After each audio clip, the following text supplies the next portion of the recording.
Thank you, Andy. Thank you, Matt. It's my pleasure to be here tonight to work with the committee and to hopefully bring you some additional information. Again, we are just about halfway through this process. I think we've done a little bit of work at the table with you, and now we're going to provide some additional information in regards to some of the advice that we provided early on and some specific impacts that we might see for certain areas if they were to be redistricted from one school to another. We have received a few FOIA requests from some members of the public that are very anxious to get some information from us, and we're happy to share that. And so I'm going to move forward right now and first talk about our department goals. We want all of our students to be safe on the school bus. We don't want them hurt. We don't want them bullied on a school bus. If we are effective, our students arrive to school every day ready to learn. And of course, we need to be efficient and conserve taxpayer resources. The 3 high-level goals. Got a couple commercials for you. Upper right-hand corner, that's our recruiting flyer. I have 40 vacant bus driver positions. We have job fairs every month. If anybody knows anyone interested in performing the community service and working in the public as a school bus driver, it is a great job. We can train them, and we're always looking for fine folks. And that bottom picture, you see 3 little girls from Ward Elementary. What are they wearing? Seat belts. We have just received our 3rd order of school buses with seat belts. So we're up to 88 in the fleet. We're hoping to pick up the pace a bit. The school board made a CIP request to kick up from we've been buying 27 to 30 buses in the last 12 years. We'd like to see that to be maybe 45 to 50 so that each of your children will be in a safer bus in a shorter period of time. We know the county has many hard decisions to make, and we're just hoping that we can pick up the pace a little bit on our school buses. So one of the requests that we've gotten and folks want to understand is, how do we evaluate our routes? How do we go about studying them and changing them? So, gosh, there's a law that says you're going to look at every bus stop and every route every year. And that sounds a little daunting, doesn't it? And so let me talk about what we do every year. So before getting into what we do, let's talk about the key constraints and variables. We've got bell schedules. We've got Tier 1 elementary. That bell rings at 7:40. Tier 2 elementary, 8:10. Then we've got middle school at 8:40. We've got high school at 9 o'clock. So the buses, the wheels keep turning quickly to fit within those bell schedules. We have quite a few drivers that go to all 4 tiers. It's not always possible, but we can do that in the morning and the afternoon, and it's good when we can.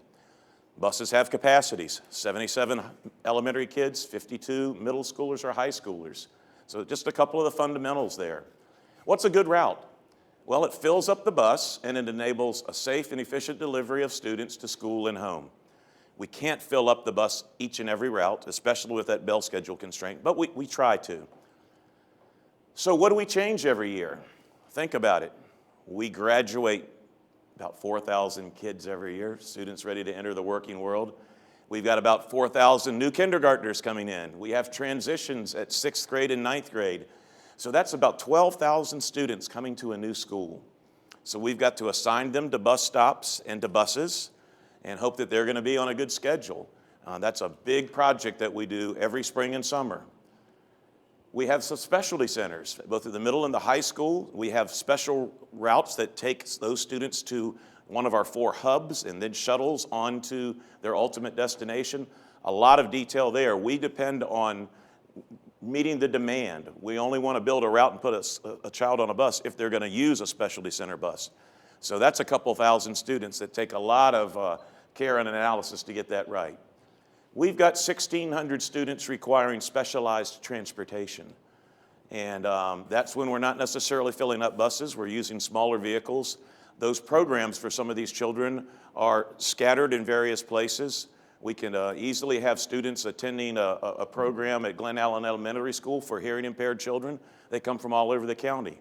So that's a large portion of our job too. We probably use 20% of our resources to serve that 2 or 3% of our students. So then we get started in the year and we find out we've got some buses that are overloaded because we're kind of like the airlines. We can't assume that everyone rides. We have about 32,000 riders out of our 52,000. There's some schools where a very large percentage of the students ride, and we know that, and we can assign that. But then there's some variation. We have some routes for, let's say, Glen High School, where we've signed 150 kids and 30 ride. So we have to make some guesses, you might say, like that, and then adjust. And the state law says we will not have an overloaded bus with anybody standing for any period of time. So when we identify these at the start of the year, we've got to quickly identify these overloaded routes and make adjustments to some of our stops. There's trauma in our community's lives, and one of the things that occurs is children and our families falling into homeless situations or a transition where they're no longer in the home that they've been used to in the school district. The McKinney-Vento Act of 2001 says that those children get to stay in their home school. And what a nice, great opportunity for them to have that stability. That's tough for us sometimes. They might have moved into the local hotel in their school zone. They might have moved across the county. They might have moved into the city of Richmond or Chesterfield. We find transportation for these students, and it's a task that we're doing every day. Sometimes we'll add a stop to the end of a route or a beginning of a route because we also try to protect the confidentiality of these families. We're not going to take a busload of kids and go to Southside and pick up the child that's fallen into this situation. A lot of work requested by that comes as a result of that. Start of every school year, we get a surge of requests where parents want to know, can you make my school bus stop safer? Can you bring it a little closer to my house? And we try to be very consistent in the application of our maximum walk distances. But yes, we go out and evaluate the safety of the stops if necessary. Sometimes we start a new stop or need to look at it. And if there's, if traffic has changed, and sometimes our staff might deny one of these requests, and it comes to me, and I say, I think the parent was right. We ought to change. We ought to, make our service a little better. So most of the time, I agree with our staff's assessment, and the parent says, I want to appeal. Can somebody else look at that? So we bring in the county police, the traffic engineer, and they go out and do an independent assessment. And so then we get a final decision. The county's growing. We talked about River Mill. We started bus service to there about the 4th week of school this year. I think there were only about 5 children in there at that time, but that's growing rapidly. And so we see this occur throughout the county. That's not the only big new development in the county. So we add service as these developments come online. Road projects, detours. Laburnum Road was closed for 3 days a couple of weeks ago due to work on the railroad track. That impacted a couple dozen of our routes. So that's kind of a day-to-day type of thing that we have to do when we know road projects are going on. And there were some near Skipworth Elementary between there and Broad Street that went on and on and on. And so we get to adjust to those and make those changes. So one of the things that, the queries that came that said, hey, the law says that you're going to make a report to the school board about these changes if they're requested by the board. Our board has not asked us to give them all the details of these. They know that we're doing that job. Sometimes they get a query. I see Ms. Ogborn, she'll send me a note, hey, check out what this parent's wondering, asking, and we try to be responsive. But though there's no single document that really describes this and summarizes it, but as you can see, it's an awful lot of work, and Allison Beverly leads our team of 5 routing specialists that do this each and every day. Let's talk about alternatives to bus transportation. Boy, walking's healthy. My doctor says I need 10,000 steps. I've been getting 12. Hasn't really shown in my waistline quite yet, but it's a good thing. And so we have, if a safe walking path exists for students that are up to 0.3 miles from an elementary property or 0.5 miles from a secondary school property line, those students are not eligible for school bus transportation. So we have formed what are called non-transportation zones. And so those kids really aren't going to ever get a bus. However, if you're outside of that non-transportation zone, can you walk? Yes, you can. You can walk. And if there's a safe path, we certainly encourage it. And I know that some of the community members have come out and demonstrated that they can walk to their school, and I think that's really cool that they did that. But I just also want to remember that one of our chief objectives is safety. And we've had children hit by vehicles moving where bus service is offered, but they've made that choice to cross Woodman Road in front of Moody Middle School. It got hit by a car. they've made that choice to cross Three Chopped Road to go to Freeman and been hit by a bus. That was a tough day. So we love the idea of walking, but we want it to be a safe path. We want it to be a safe path, and we keep boundaries in mind when we make those non-transportation zones. We review them and modify them as needed. 33 of our elementary schools have non-transportation zones. 15 of our 23 secondary have non-transportation zones. Just going to quickly go through a couple of examples. Adams Elementary School, it's very close to South Laburnum Avenue, so there's only that neighborhood on the west side of South Laburnum is the non-transportation zone. We do not expect children or families to come across South Laburnum, so that provides the boundary there, and the rest of the boundary is formed by going 0.3 miles away. And boy, do we get some calls, from the kids, from the families that are, within a block of having bus service. How come I can't ride that bus that's stopping 2 corners down? And those can be difficult conversations too. But the fact is that walk to the bus stop could be as far as your walk to your school. So again, we try to be very consistent in these. Hungary Creek Middle was just mentioned. We've got a non-transportation zone to the north of this school, which I think is that way. There is a good safe walking path that's maintained by Parks and Rec. And so elements of the Castle Point neighborhood and Topping Lane, which comes down from the Glen High School area, are non-transportation zones. So those folks are expected to walk. And yeah, we get questions in there too every year. But we don't expect anyone to cross Francistown Road. We do not and we will not. The bus service is provided directly across the street. And finally, Godwin High School, bounded by Pump Road and Ridgefield Parkway. We don't expect folks to cross those roads. Bus service is provided to the west of Pump Road. It's provided to the north of Ridgefield Parkway. Those neighborhoods that you do see encompassed in that zone have safe walking paths without crossing one of those roads. So we do redistricting. It's a hard subject. I've been involved in it in Albemarle County, where I worked for 4 years before I came here. And so I know how it feels to you when your family's perhaps one of the ones that's being looked at for moving from one zone to another. So we want to ensure that we make good decisions in regards to transportation as a part of the overall process. Many variables that you're looking at. We just want to give you kind of the facts, you might say. We're unbiased. We want this to work out for the school division. We want you as a committee to have the facts in regards to transportation. Again, our key constraints, those bell schedules, bus capacities, a good route fills up the bus and enables safe and efficient delivery. So after redistricting takes place, students may have a shorter or a longer bus ride. Wouldn't it be great if everybody had a shorter bus ride? Yeah, it would, but that's not necessarily going to be the case. So we want to understand what the differences might be. We want to continue to maximize the use of non-transportation zones. We want to stay within the bell schedules, prefer less routes, not more routes. We don't want additional routes that span multiple tiers.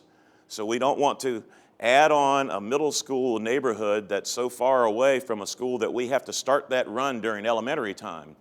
And so that driver now can't do an elementary route, has to start a middle school route early. And we have some of those. We have quite a few of those routes already, and it's necessary in certain areas of the county, but we don't want to increase those. And of course, we want to maintain safety. So we gave some advice chatting with folks about crossing Broad Street, and I want to talk a little bit about that because there was a little bit of misunderstanding in the community. I think some folks said that transportation says they can't cross Broad Street, they won't cross Broad Street, they refuse to cross Broad Street. That's not the case. We cross Broad Street 20, 30 times a day at different intersections.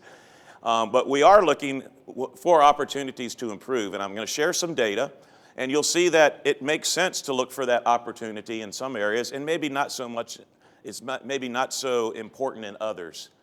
I've got one slide on Short Pump Middle and one slide on Deep Run High School, because you've got some neighborhoods to the south of Broad Street that attend both of those. So let's look at some of the facts. Bus 119 from Short Pump Middle goes to West Broad Village. And it's got an 18-minute route. It actually takes 20 to 24 minutes because sometimes it can be really tough to make that left turn from Pouncey Tract onto West Broad. And again, as Matt mentioned, that's an opportunity, and you've got it in both your options right now for that community to perhaps go to Pocahontas or to go to Godwin High School. And in regards to Pocahontas, actually go into a non-transportation zone. And we haven't scoped out that zone. There may still be a requirement for some bus service in there, but I think there's an opportunity for some of those students to be able to walk. Now, these other three buses, they proceed through North Gayton and West Broad, and they experience some delays. And gosh, I don't want to read it all to you, but there's three buses here that are running several minutes later than the schedule had. So it's an opportunity to improve, but it's not something that I'm going to say we absolutely have to do. I just wanted to give you some facts where perhaps if those routes were to go in other directions, they'd be a little more efficient. Of course, every time if you move a large group of students out of short pump or deep run, then where are you going to bring the new ones in from? And so we really haven't done some analysis. I know that the community on the east side of 295, Sadler Road and so forth, they would now have routes going to short pump, and maybe we need to look at a couple of those because we don't want to think that we're solving one problem and giving ourselves a worse problem. Similar for Deep Run High School. Again, I'm not going to read it all to you, but the bus serving West Broad Village struggles with that turn onto West Broad from Pouncey Track. A 30-minute run can turn into, it's only 2 to 4 minutes late because that's not terrible, but we really do want the kids there by 9:50 because that bell rings at 9 o'clock. Again, we've got some other buses that are listed here where the routes are running, I would say, 2 to 5 minutes slower than we would like them. So it's an opportunity for an improvement, but it's not an absolute have to have. So I hope I've helped clarify our stance there. Let's get down into some of the proposals and what it might mean. We're going to talk about several neighborhoods. Let's look at some of the district, and let me see if I can make the pointer work. We've got some students that are zoned that go to Pocahontas now that are being considered to go to Quioccasin. And there are 3 current routes, buses 814, 1990, and 21024, that serve those students and go to Pocahontas. So what might they look like if they were to go to Quioccasin? So this isn't quite as easy to read. It's out of our Edulog software. And so bus 814, fortunately, this is an example where the same 3 routes can be used. They kind of fit neatly into these neighborhoods, and the routes would probably go in pretty much the same order, except they would just go to Quioccasin instead of Pocahontas. Bus 814, that red route that you see here, was probably the most complex of the 3. Right now, it's 28 minutes, 6.9 miles to Pocahontas. It's via a very similar route, less than a mile longer to go to Quioccasin. This blue bus that you see, 1990, 14-minute route, we think we would do it in about 19 minutes. So that would take a little bit longer, maybe 5 minutes, but it fits within the bell schedules. It's 5.6 miles instead of 3.5, and that's the total route distance. And then the purple route up here, that's a pretty short one, only 8 minutes, 2 miles to Pocahontas. To take them to Quioccasin, it's a couple miles longer, 11 minutes instead of 8 minutes. And so I guess my message is, we can do it. It's not going to break our bell schedules, and it's just some facts for you to be able to weigh.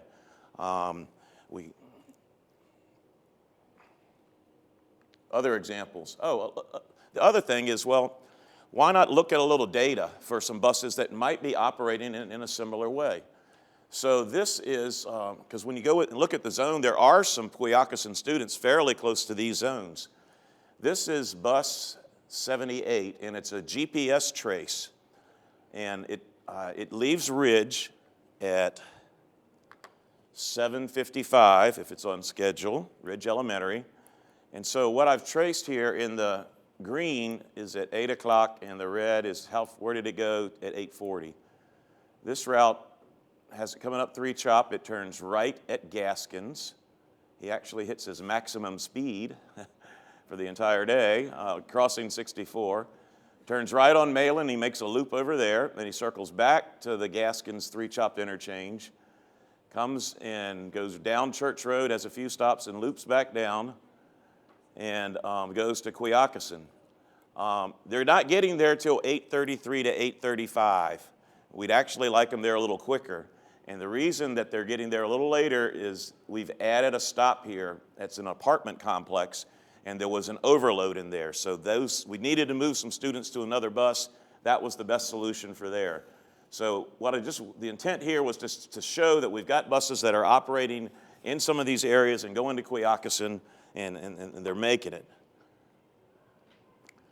So how about Godwin to Tucker? Same group of folks. This is the Godwin district. Folks, these same neighborhoods that we just talked about, perhaps going to Tucker instead of Godwin. And so there are portions of 4 routes that go to Godwin that are considered for redistricting. I've listed them all here and the times of those routes. And I say they're portions, so it's not a perfect, we're going to take this route, move it from Godwin, move it to Tucker. So Allison and her team would have to work them a little bit, and so she's done some examples and boiled the portions of those 4 routes into 2 routes that I'll call Bus Tucker East and Bus Tucker West. And so here's the east route of this group down here, and it's going to cross on Pemberton Road to get over to Mayland and on into to Tucker. And that's the east one, 25-minute route, a total of about 7 miles. And this west route would be about 34 minutes, starting a little earlier, so that's probably not necessarily going to be able to do a middle school route too. Maybe it could if it finished that middle school quickly, but it's 9.4 miles. And it might be that this is going to be 3 routes instead of 2. Just wanted to show you that we could build 2 routes and they could cross, and it certainly is allowing for traffic. I've got another GPS example to share with you. So Bus 529 serves students that live in the 3 Chopped corridor and that go to Tucker High School. You know, the 3 Chops along here, and everyone down here is zoned for Godwin, but there are some apartment complexes along here that are in the Tucker zone. So what I did is that we ran GPS. I'm going to show you 3 different days. This is December 2nd. We're here at 8:30. They go up, make some pickups, get to Rolfe Parkway, turn over to Broad Street, hop on 64, get off at Gaskins, get over to Mayland, and get to school. And so they arrived at school at 8:45 after being here at 8:30, and were done and on their way out at 8:50. So I drove out there last Wednesday. I was kind of curious. You know, my commute's not in that area of the county. I wanted to see so I went to Broad Street on Pouncey Track, and sure, I had to sit through a couple of traffic signals. And then I drove through some of these neighborhoods. And I said, well, I want to go down and see this, you know, the Gaskins and 3 Chopped intersection. So I did that, and I, got in that left-hand turn lane, and I had to wait a good while. You know, my phone was saying this is red, man, especially for the northbound traffic on Gaskins. So I sat there, and the phasing was rather lengthy, and eventually all that traffic that was red, kind of went on across the intersection before I was allowed to turn. But I got in that pocket to turn left at 8:01, and I made it to Tucker at 8:08. So that's just one anecdote, one car on one day. Not trying to say that it's going to be always that smooth. So, but how do we react with our school buses? We have dispatchers in each of our 5 zones. This is Tracy's shop for the West. She looks at live GPS. We've got a system where she can see where the buses are and who's behind, who's ahead. And we also use the VDOT cameras, and we got some software from VDOT that allows her to look at, as you can see, multiple cameras at the same time. And so she can help make some decisions and give some guidance to drivers. So here's that same driver, 529, on the next day. She didn't go onto the interstate because Tracy said, hey, the interstate's really backed up. So instead, she just turned right at Broad and stayed on Broad, came on down, got to school at 8:46. When she was able to use the interstate, the work file was 8:45, so that worked. And so there are, when you're in a dense area like this, there's sometimes alternative routes, and when you've got a good dispatcher, it really, really helps. And so then I said, well, let's just go back a month and look at another day. And that's just another day that she went down Broad and got there at 8:43. And let me just acknowledge that this appears to be an error. I may have flipped a couple of pictures because I'm saying down here it went by I-64, but that map shows West Broad. So I will take a look at that, and if I need to make a correction instead of the web page, I will. So I think what I have verbally is correct, but when you're cutting and pasting and putting these things together, all of a sudden the photos can go flying. All right, let's look at another area. The option B has folks that are the Crestview theater pattern that go to Freeman, perhaps go into Tucker. So, 3 buses, 239, bus 4, bus 89. See, they have routes ranging from about 11 minutes to 29 minutes to go to Freeman from that area. So, if we move them to Tucker, there's actually a 4th route, which I didn't show on the page before, because again, these are not perfect routes that they're just going to move from one school to the other without change. Allison and her team actually looked at 4 routes and took some alternative paths to get to Tucker, as you can see.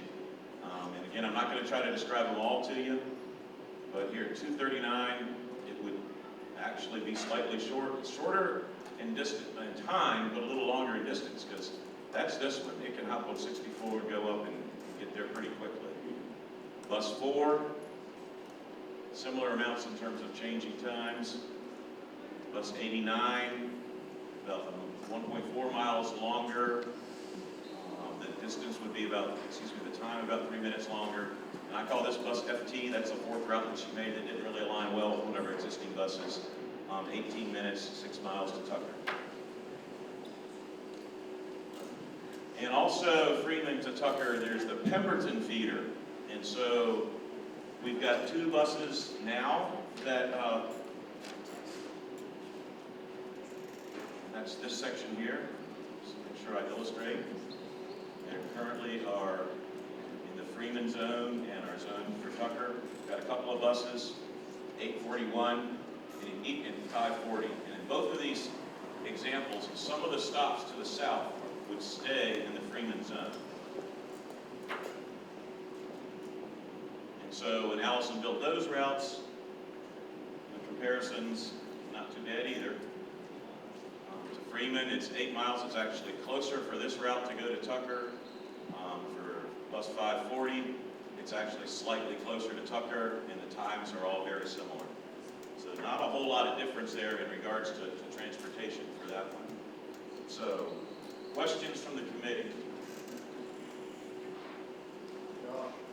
Real quick, standpoint of the longest ride in town, roughly. Well, let's just talk about a single bus ride. We're not going to talk about kids going through the hub. Yeah, And we won't talk special education either. correct. But an hour. Okay. And average? Alice, what would we say the average is? 20, 25? Yeah, I guess I really don't know if that We could get that in a question answered for you. Each school, you could calculate an average time, both scheduled and actual, you might say. Thank you.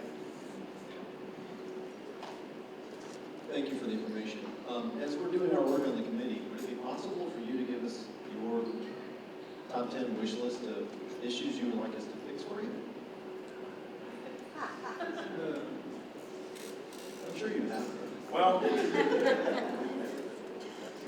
one of them that was fixed by the last committee was the non-transportation zone, the short pump middle. There were students that were right behind short pump that were being bused to Holman, and that got fixed during the last redistricting. The Pocahontas, West Broad looks like a great opportunity. It's not going to kill us if we don't do it. I mean, we can get over there. It's not real convenient. I'm not sure. And I'm not suggesting you give them to me now off the top of your head, but it would be interesting to see that as we're doing our work, we can try to see what we can do. Well, I know that Allison in particular looked at some of the early options and was able to say, hey, this looks better than that and so forth. And I just want to make sure we don't try to do something that's going to make anything significantly worse for students. And that's part of what y'all can debate.